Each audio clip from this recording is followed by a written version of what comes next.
Le tribunal administratif du Québec a été institué dans le cadre d'une réforme de la justice administrative longtemps attendue. Il a été créé par la Loi sur la justice administrative, adoptée par l'Assemblée nationale du Québec le 13 décembre 1996. Je vais l'appeler la LJA pour le reste de la présentation. Cette loi a pour objet d'affirmer la spécificité de la justice administrative et d'en assurer la qualité, la célérité et l'accessibilité, de même que d'assurer le respect des droits fondamentaux des administrés. C'est l'article 1. Le tribunal administratif du Québec est entré en fonction le 1er avril 1998 et il s'inscrit dans cette mission.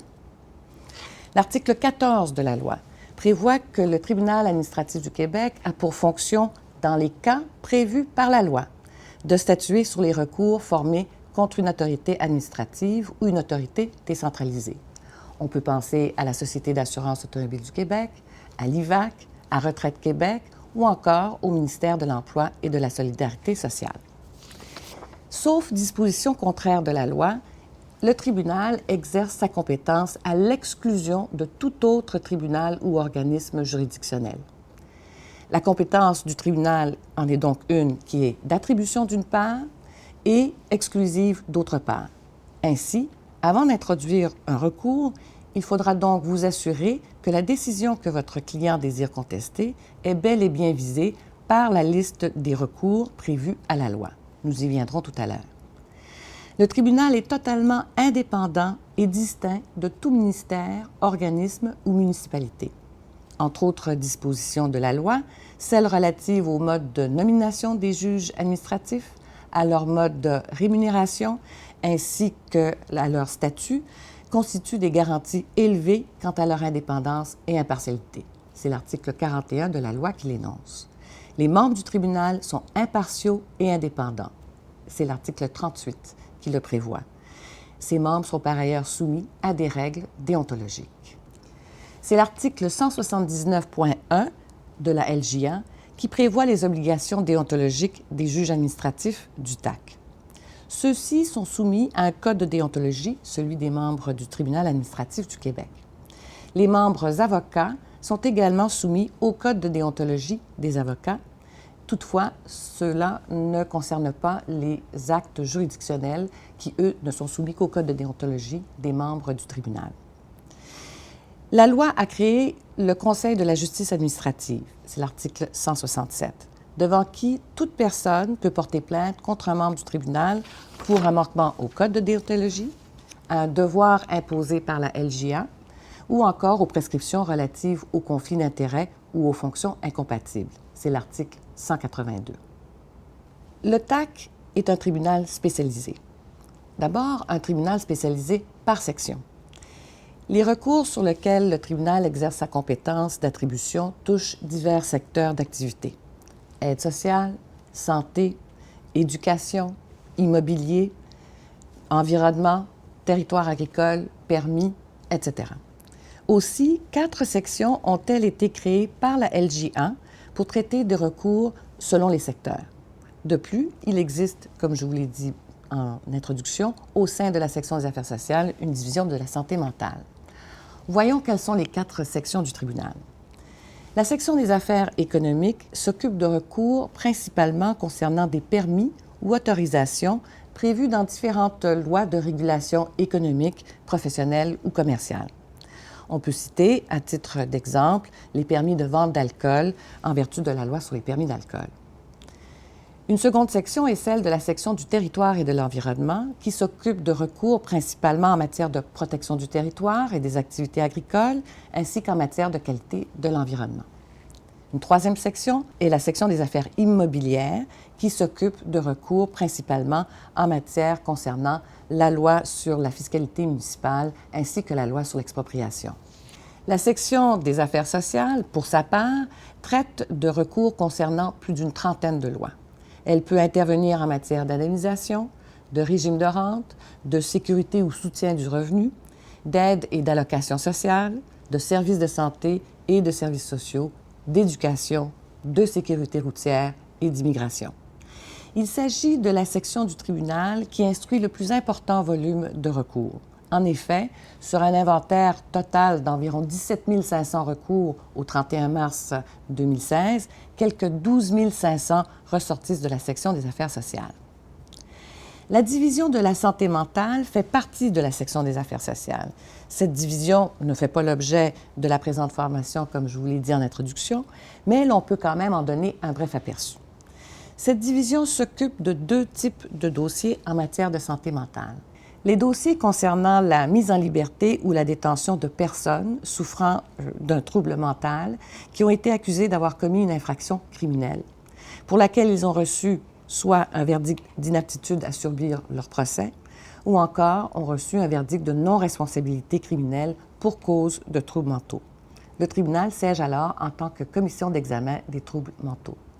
La seconde catégorie de dossiers dont s'occupe la division de santé mentale sont les dossiers concernant la loi sur la protection des personnes dont l'état mental présente un danger pour elles-mêmes ou pour autrui. Cette loi traite des personnes mises sous garde dans un établissement hospitalier parce qu'elles sont jugées dangereuses pour elles-mêmes ou pour autrui. Le tribunal, en plus d'être un tribunal spécialisé par section, est un tribunal spécialisé parce qu'il est multidisciplinaire. Les juges administratifs du tribunal, au nombre de 79 membres à temps plein et de 27 à temps partiel au 31 mars 2016, sont issus de champs professionnels très variés. En ce qui a trait à la section des affaires sociales, on compte parmi les juges administratifs des avocats ou notaires, des médecins, des psychologues, des psychiatres et des travailleurs sociaux. Une formation assignée à l'instruction d'un recours sera de 1, 2 ou 3 juges selon la nature du recours exercé. Pour les recours introduits devant la section des affaires sociales, les formations peuvent être composées d'un avocat et d'un médecin, d'un avocat et d'un travailleur social, selon la nature du recours, ou encore d'un membre seul qui est avocat. Je vais vous parler maintenant de l'offre de services du tribunal administratif du Québec et d'abord commencer par vous dire qu'il s'agit d'un tribunal itinérant. Les bureaux du tribunal sont certes situés à Québec et à Montréal. Toutefois, le tribunal siège dans près de 200 lieux d'audience répartis dans une soixantaine de villes à travers le Québec. Il s'agit tantôt de palais de justice, tantôt d'hôtels, tantôt des bureaux régionaux du tribunal administratif du travail. Lorsque siégeant en commission d'examen des troubles mentaux, le tribunal entend les recours dans une cinquantaine d'hôpitaux qui ont été désignés par arrêté ministériel. La liste des lieux d'audience est disponible sur le site Internet du tribunal. Le tribunal a également recours à la visio-audience lorsque les circonstances s'y prêtent. Vous êtes invité à prendre connaissance sur le site Internet du tribunal des orientations institutionnelles en matière de visio-audience au tribunal administratif du Québec. Je vais vous parler maintenant de la langue de communication au tribunal. Le tribunal correspond avec les parties et leurs procureurs en français. Toutefois, sur demande, une partie ou son procureur peut recevoir une traduction en anglais de tout document transmis par le tribunal. Des règles particulières s'appliquent aux personnes morales, les sociétés et entreprises. Pour en savoir plus, je vous invite à consulter la politique linguistique du TAC sur son site Internet. Je traiterai tout à l'heure plus spécifiquement de la langue de communication en audience. Quant aux personnes handicapées, il faut savoir que le tribunal est soucieux de permettre un accès adéquat à ces services et lieux d'audience aux personnes qui présentent un handicap. Il est important qu'une telle personne ou son procureur informe le tribunal qu'elle présente un handicap requérant des mesures adaptées à ses besoins. Pour en savoir plus, n'hésitez pas à communiquer avec le tribunal. Je dois également vous entretenir de la protection des renseignements personnels et du droit d'accès. Comme vous le savez, les renseignements personnels protégés sont les renseignements nominatifs permettant d'identifier les citoyens. Les renseignements confidentiels transmis au tribunal par un ministère ou un organisme demeurent confidentiels. Les renseignements contenus dans la section des affaires sociales, dans les dossiers de la section, jouissent d'une protection additionnelle en vertu de l'article 89 de la loi. Ce sont les renseignements qui sont de nature médicale ou encore des renseignements dont le dévoilement pourrait embarrasser ou créer des problèmes à une personne et que le tribunal estime confidentiels et dont le dévoilement pourrait porter préjudice à cette personne. Également, les renseignements obtenus par le tribunal et pour lesquels il a émis une ordonnance de non-divulgation non-diffusion, non-publication sont eux aussi confidentiels. Enfin, tout ce qui aura été dit ou écrit dans le cadre d'une séance de conciliation présidée par un juge administratif du tribunal est confidentiel. Lorsqu'une partie conteste la décision d'un ministère ou d'organisme, elle a le droit, évidemment, d'avoir accès à son dossier conformément à la loi sur la justice administrative ou encore à la loi sur l'accès aux documents des organismes publics et sur la protection des renseignements personnels, de même qu'en vertu de toute autre loi ou règlement qui puisse être applicable. Une demande d'accès doit être adressée au secrétariat du tribunal et suffisamment précise pour permettre de retrouver le ou les documents dont l'obtention est demandée. Une demande peut être écrite ou verbale, mais rappelez-vous que seule la réponse à une demande écrite pourrait faire l'objet d'une révision par la commission d'accès à l'information. Je vais vous parler maintenant des pouvoirs du tribunal. Le TAC n'a pas de pouvoir inhérent tel la Cour supérieure, mais il détient des pouvoirs considérables qui lui sont dévolus par la loi sur la justice administrative. Il peut notamment confirmer, modifier, infirmer la décision contestée et rendre la décision qui, à son avis, aurait dû être prise en premier lieu. Il s'agit de l'article 15. Il peut décider de toute question de droit ou de fait nécessaire à l'exercice de sa compétence. Toujours l'article 15 qui prévoit cela. Le tribunal peut également déclarer inapplicable constitutionnellement une disposition législative ou réglementaire. Ceci est prévu par l'article 112 de la loi.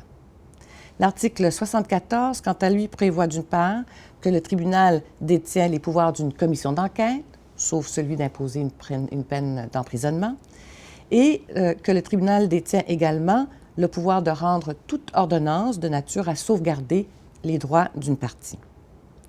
L'article 108 fait en sorte que le tribunal peut notamment, en l'absence de dispositions applicables à un cas particulier, y suppléer par toute procédure compatible avec la loi ou ses règles de procédure.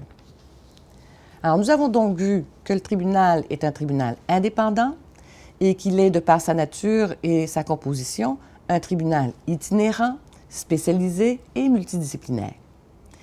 C'est un tribunal qui exerce des pouvoirs relativement étendus à l'égard des décisions qui sont contestées devant lui et il entend un volume important de recours s'agissant de ceux pour lesquels la loi lui a spécifiquement conféré compétence. Cette compétence s'exerce de façon exclusive à tout autre tribunal ou cour de justice. Il est temps maintenant de vous donner un bref aperçu des recours entendus par la section des affaires sociales.